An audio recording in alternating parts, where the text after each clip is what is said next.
The day has come, the final new comic book day of 2020, and as you guys already know, it was a super light week, so instead of doing my usual top 10 list, I'm only going to be covering the top 5 issues of the week, but to make up for it, I'm also going to be opening up these 2 hardcovers right here. The first one I'm going to be opening is The Amazing Spider-Man Behind the Scenes and Beyond the Web. It's in this beautiful slipcase. I can't wait to check it out. And the other one I'm going to be opening up is The Black Widow. It's called The Black Widow, Crafting the Avenging Super Spy. It's this massive, oversized hardcover. It's apparently got all the artwork of Black Widow throughout the years. I can't wait to see it. So keep watching this video to see which issue claims number 1 this week, and stick around to the very end to check out those hardcovers. Stay tuned.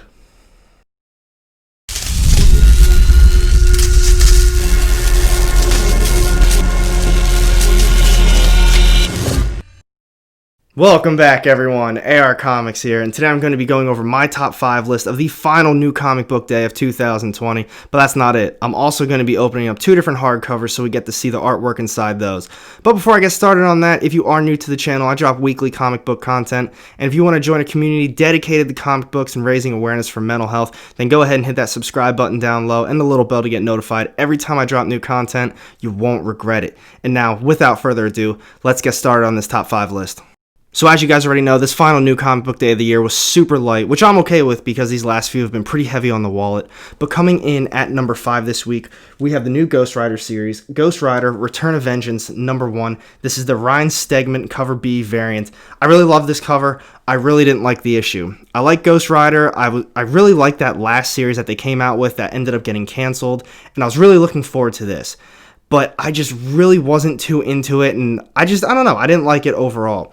So what this issue is Michael Badalino, I think I said his last name right, I may have mixed up a few syllables, but he's back as Vengeance, and the whole issue takes place while they're still in Hell. He's trying to escape Hell and make it back to Earth, and the whole time he's basically just trying to escape Hell. He's got a few other friends along the way, at least you kind of think they're friends, but it really fell short to me. It just really wasn't a plot besides, let's escape Hell, and that was it. And then he eventually made it back to Earth, and that was the end of the issue. I am going to give the next one, and maybe even the third one, a try, depending on how the second one goes, because I do really like Ghost Rider, and I like all the other stuff surrounding Ghost Rider. So this is something I personally think I should be into, but I just think for a first issue, it really fell short to me. So coming in at number 5. And next up, coming in at number 4, we have Tales from the Dark Multiverse, Dark Knight's Metal, number 1. This is a one-shot. I really like this issue. I really enjoyed the artwork, and to me, I love the Dark Knight's Metal series when it first came out, so to me, this was a must pick up. I don't usually pick up these Tales from the Dark Multiverse because my DC knowledge really isn't all there, but since I really like this series, it was up my alley. For you Marvel fans that don't really know a lot about these Tales from the Dark Multiverse, if you've read any sort of what ifs, this is basically DC's version of it. They just put a dark spin on it, and this was a really cool one too. So from the original Dark Knight's Metal series, Batman and his whole team, I think it was the Justice League, they fight Barbados, they have to defeat him to basically save the universe, and this is what if Barbados beats Batman and his team. So we got to see Earth and all the universe just basically a desolate wasteland. Barbados won, he ravaged everything, destroyed everything, and turned the Justice League into monsters. So the main character for this one is Duke Thomas. He teams up with Nightwing eventually, and the whole thing is they've got the other monstrous Justice League characters there, and they have to defeat Barbados' dragons and then eventually Barbados. I'm not going to spoil everything that goes down because it's pretty cool, and I really like the overall story. So to me, if you are into the what ifs or any kind of creepy dark tale, and you did like the Dark Knight's Metal series, this is something you definitely should be picking up. Plus, besides the story, the artwork alone was great to look at. So coming in at number 4. And now, coming in at number 3, we have The Amazing Spider-Man, number 55. This is cover A. This is one of the most beautiful covers that I own. I did end up buying a Virgin signed variant from Patrick Gleason's website. They're all sold out now, but I'm really happy I hopped on that. I also thought this was going to be a bigger issue based on the description and the hype behind it.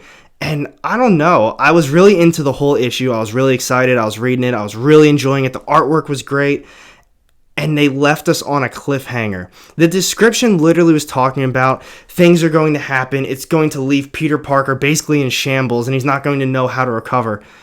And it also was the end of the arc. This is the end of the arc for the whole Last Remains stuff. How can you end the arc on a cliffhanger and basically start a fresh one right where this one leaves off. That's not an end of the arc to me. That's a continuation of it. I'm really over this. I had a hard time putting this at number 3. I almost wanted to put it at number 10, even though I still did enjoy it. And I didn't even have 10 whole issues. But I don't know. Just looking at the cover, I love it. The issue itself, I thought it still was good up until the very end. I think if you take the description out and the hype behind it out, and even the end of the arc, if you thought this was still a middle of the pack issue leading up to the end of the arc, I think this would be a great issue. But since this was supposed to be the end of the arc, it was supposed to be this, especially based on the description, it just wasn't, and it fell very short. I felt very disappointed when I was done reading it. But that's only because I thought it was going to lead to something new, but it's basically a continuation of what already is happening. So for those reasons, it's coming in at number 3, but I did think overall the issue itself was good. And now we're down to the top 2 issues of the week. Coming in at number 2, we have Bad Mother, number 5 from AWA Upshot. This is the last issue of the series. I thought it was great. I really enjoyed it. The only problem I'm having, not just with this series, but with AWA overall, is a lot of them are only 5-issue miniseries. This easily should have been expanded to maybe 10 issues. They could have even prolonged it for a little bit more. There was just so much stuff happening, and it just felt slightly rushed to me. The artwork was great. I love the layout of the story. I think overall it was just so well done. But just a few more issues to me would have really helped it out. So the whole premise of this entire series was that it's a regular basic, mom. She's kind of in her 40s. She has 2 kids. Her husband's away on some business trip, but her daughter gets kidnapped. And now her alone, she has to figure everything out. She goes full mom cop mode, and she just does all of this detective work. She figures out where she was last, where she's going, who has her, and she basically finds her daughter, finds the people who are responsible for it, and handles it like the mom should. Like I was saying, I think it was incredibly well done, but to me personally, a lot of these AWA series, I just wish they expanded it a little bit more. If they just made this 10 issues, I think this would be a massive hit, but it still was to me, coming in at number 2. Make sure you read Bad Mother. It's a good one. And now finally, coming in at number 1, my top issue of the week, we have Batman Annual number 5. This is cover A, and this was a hell of an issue. I loved everything about it, the artwork, the origin story for Bao. James Tynion IV did a great job on this. So in my opinion, I've thought that Clown Hunter was going to be sticking around for a little while, but this pretty much solidifies it to me. Why make an origin story for someone that's not going to be sticking around? But as far as this issue goes, I went into it thinking, Joker probably came, he killed Bao's parents, and now he's pissed off and he wants revenge, which, spoiler alert, pretty much did happen. But James Tynion IV really made a whole story for him. You really felt for Bao. You saw him interacting with his parents, how the whole scenario went down, and now he wants his revenge. But it's not just revenge for his parents.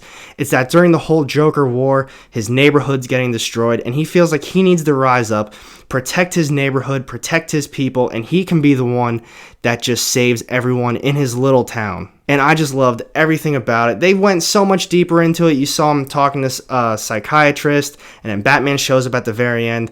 And I don't know, I have this little feeling that maybe Clown Hunter is going to be sticking around with Batman for a little longer, and they're going to maybe team up a little bit. I'm really looking forward to that, and I cannot wait to see where James Tynion goes with this story. Make sure you check this out, especially if you're a big Clown Hunter fan. You definitely need to read this. So what do you guys think? I know it's a super light new comic book day, so I only picked up 5 different issues, but let me know down low in the comments section what your favorite issue was this week. But now those issues are out of the way, and it's time to open up these hardcovers. The first one I'm going to be opening up is The Amazing Spider-Man, Behind the Scenes and Behind the Web. It's this beautiful slipcase. Look at this background too. It's so well done. And then there's a little thing indicating it's in a little slipcase. And if you have one of these stores near you, it's called Ollie's. It's a bargain outlet. This has a price tag of $50 on it.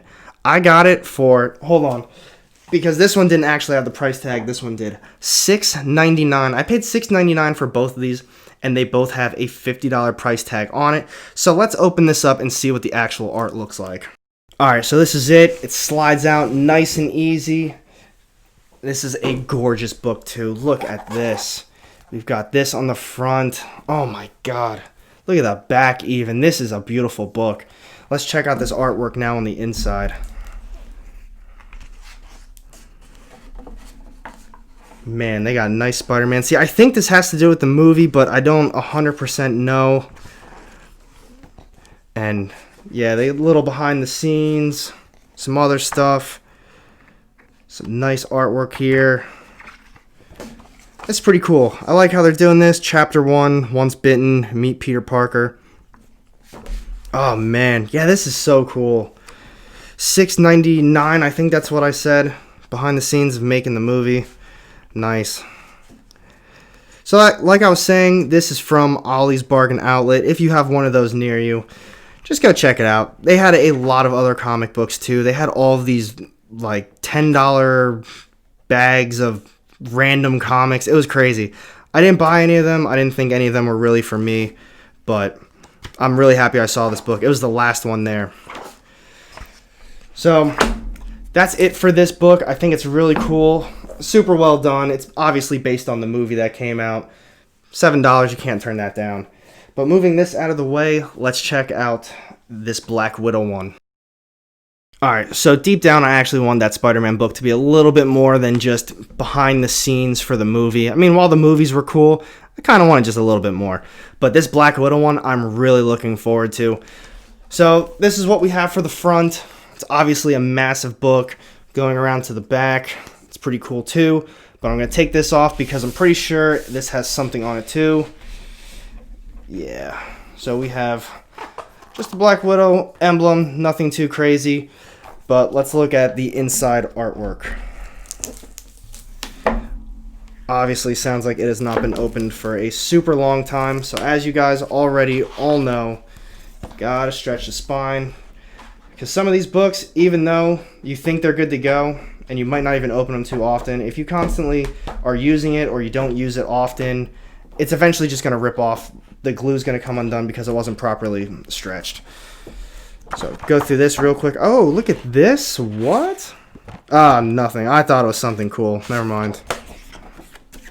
Oh, wait. Now we do have something cool. Check this out. All right. We'll show you the artwork really quick. But before that, I don't even want to rip this. How the fuck?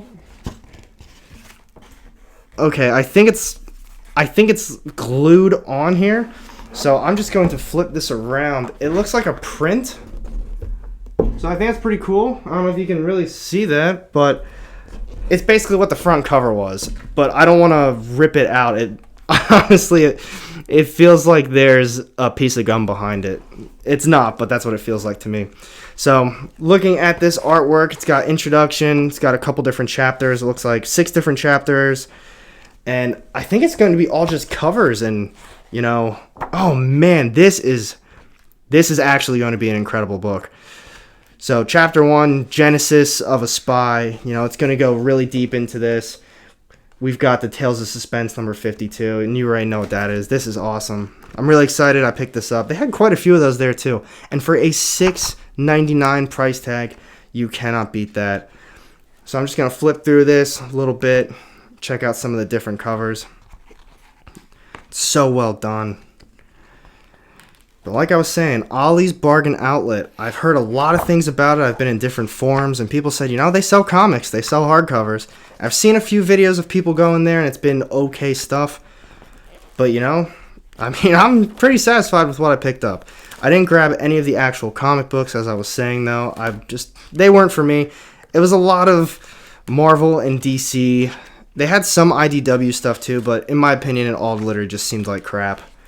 But this is the book. I think it's super well done, beautiful, and you know, like I said, if you have one of those near you, go check it out. Totally worth the money, and I'm very satisfied with both of these purchases. Even though the Spider-Man one I wish was a little bit better. I'm going to give it a nice look through when this video is all done, and in the comment section I can let you know what I really think about it. But I'm really happy with this Black Widow one. And they both had a price tag of $50 on them each, and I got them both for, I think, $12 or $13 total dollars. So let me know what you think about these hardcovers. Which one was your favorite out of both of them? Let me know down low in the comments section. But thank you for watching my video. If you did enjoy it, make sure you hit that thumbs up button. And if you don't want to miss out on any of my upcoming content, hit that subscribe button down low and the little bell to get notified every time I drop new content. You won't regret it. And I've got 2 more videos sitting off to the side here with more of my comic book content. Click on one of those and I'll see you in the next one. Have a good day.